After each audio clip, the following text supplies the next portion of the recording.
Está conosco aqui João Vieira com os destaques internacionais. João Vieira sempre conosco durante as férias do nosso Felipe Killing. Donald Trump acusa a China, Rússia e Coreia do Norte de conspiração contra os Estados Unidos. Isso tem a ver com aquele desfile militar em Pequim, João? Bom dia para você. Tem sim, viu, Megali? Bom dia para você, Carla, Sheila. Bom dia. Para todo mundo que acompanha a gente, a China comemorou hoje, né, os 80 anos da vitória sobre o Japão, aquele em meio à Segunda Guerra Mundial, né, a China que chegou a ser invadida pelos japoneses e comemora, uma grande comemoração, aliás, em Pequim, desta vez com 26 líderes, os principais, e que inclusive entraram lado a lado com Xi Jinping, Vladimir Putin da Rússia e o norte-coreano Kim Jong-un.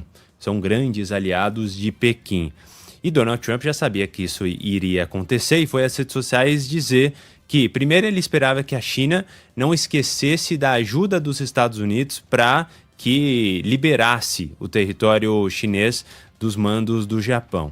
E depois disse que ele desejava que o Xi Jinping enviasse, de certa maneira, um grande abraço para Kim Jong-un e para Vladimir Putin, enquanto, abre aspas, eles conspiravam, faziam planos de conspiração contra os Estados Unidos. A Rússia, inclusive, respondeu agora há pouco, dizendo que espera que o comentário de Donald Trump tenha sido uma ironia, uma brincadeira, porque isso não existe. Segundo Moscou, não há nenhum tipo de conspiração contra os Estados Unidos. Essa disputa, né, entre os americanos e esse eixo, digamos assim, ali na Ásia vem de muito tempo, mas pode ser reforçada agora justamente pela tentativa, de certa maneira, de Donald Trump isolar esses países com as tarifas, darem de perto ali no centro de Pequim essa multidão de militares com muita tecnologia, muito armamento nesse desfile militar, entre outras questões geopolíticas. O Xi Jinping, antes de fazer, receber esses líderes internacionais e acompanhar, fez um discurso em que ele disse que o mundo enfrenta agora uma escolha entre a paz e a guerra. E disse esperar que o planeta entenda que nunca deve retornar à lei da selva, onde o mais forte acaba com o mais fraco.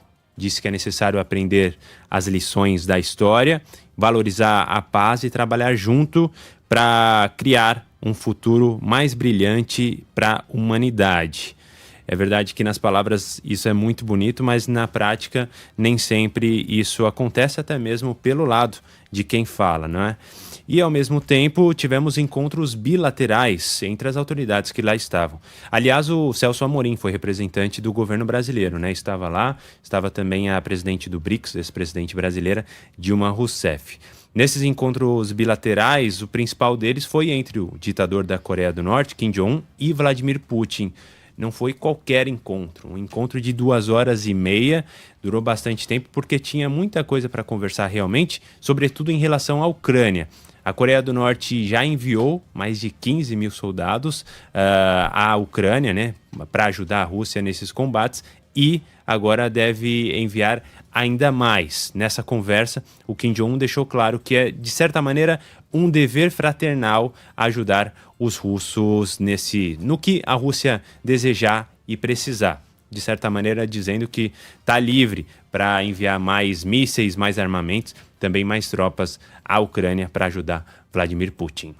Ainda falando do Trump, mas agora em relação à Venezuela, João, certamente você acompanhando, porque o Trump, um pouco mais cedo, anunciou que os Estados Unidos dispararam contra uma embarcação que levava drogas da Venezuela, um anúncio feito durante uma coletiva de imprensa, um ataque que teria acontecido no Caribe, perto da costa da Venezuela, e aí tem aumentado a tensão entre Estados Unidos e Venezuela, né? Falam em 11 mortos, né? 11 mortos, era um pequeno barco que levava além dessas pessoas muita droga, como a Sheila disse, em águas internacionais, segundo os americanos, mas ali no Caribe, pertinho realmente da Venezuela, em meio àquelas tensões, né? Trump já tinha enviado navios para lá, o Maduro disse que a ideia é não combater o tráfico, mas sim usar isso como justificativa, como desculpa para invadir a Venezuela, tirar o Maduro do poder, enfim. Mas esse é um retrato muito importante, né, dessas tensões. É inusual, acho que é totalmente incomum, não sei se vocês já viram algo do tipo, os Estados Unidos lançarem um míssil contra um barco que levava esses supostos traficantes, né, membros do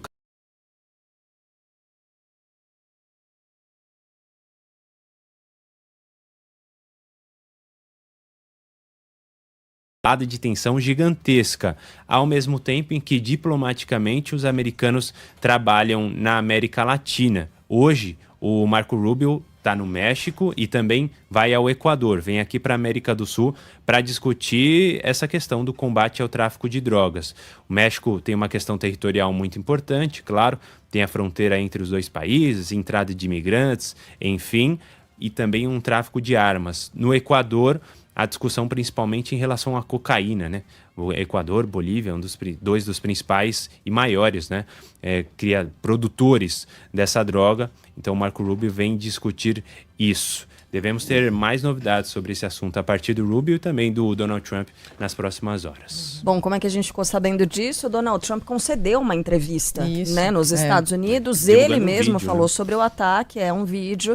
E ele mesmo, segundo ele, havia drogas nesse barco, nessa embarcação, e é ele quem fala em 11 mortos. Vamos acompanhar aqui esse trechinho da fala de Donald Trump. Nos últimos minutos, literalmente, nós atingimos um barco que estava carregando drogas, carregando muitas drogas. E vocês vão ler sobre isso. Acabou de acontecer, minutos atrás. Temos muitas drogas entrando no nosso país há muito tempo. Esse navio vem da Venezuela. Muitas coisas estão vindo da Venezuela. Nós destruímos e vocês vão saber mais depois.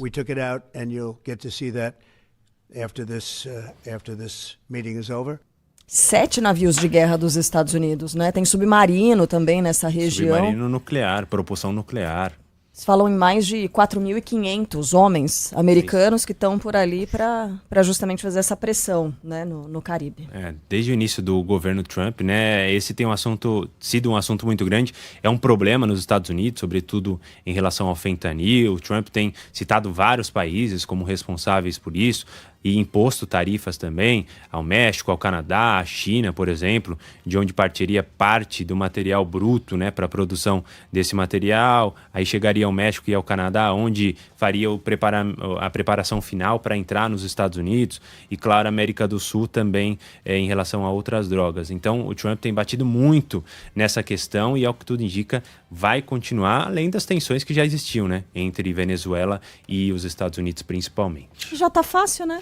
Já tem pouca coisa pra gente acompanhar. Já tá tranquilo? Mas a maneira, não que o combate às drogas como... não seja algo importante. Mas, enfim. Não, é importantíssimo, mas precisamos saber se havia drogas mesmo, né? É importante que se você vai lá e executa algumas dezenas de pessoas, a gente saiba exatamente por que isso aconteceu, né? E se de fato eles eram culpados. É engraçada a maneira como ele se comunica, né? A Venezuela estava trazendo drogas. A Venezuela traz muitas coisas para cá, meio de qualquer jeito, né?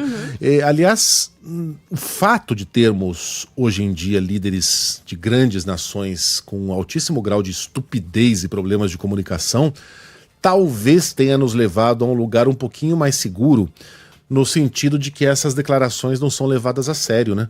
Imagina se a gente, no meio da Guerra Fria, estivesse falando aqui de um presidente americano mandando um comunicado para o Mao Tse-tung, dizendo assim, por favor, transmita meus mais calorosos cumprimentos a Nikita Khrushchev e Kim Il-sung enquanto vocês conspiram contra os Estados Unidos da América. A gente estaria em sérios problemas. Sim. Porque isso seria levado a sério. Hoje o Putin lê isso e fala, bom, suponho que o Trump esteja brincando, né? Não está brincando, mas é de um grau de irresponsabilidade, você de uma maneira tão leviana acusar, sim, ditadores, mas acusar os caras de estarem conspirando contra os Estados Unidos da América publicamente numa rede social, que é ótimo, né, que essas palavras sejam jogadas ao vento mesmo, que a gente fica um pouquinho menos inseguro, assim. Obrigado, viu, João? Valeu, gente. Bom dia para vocês. Até amanhã.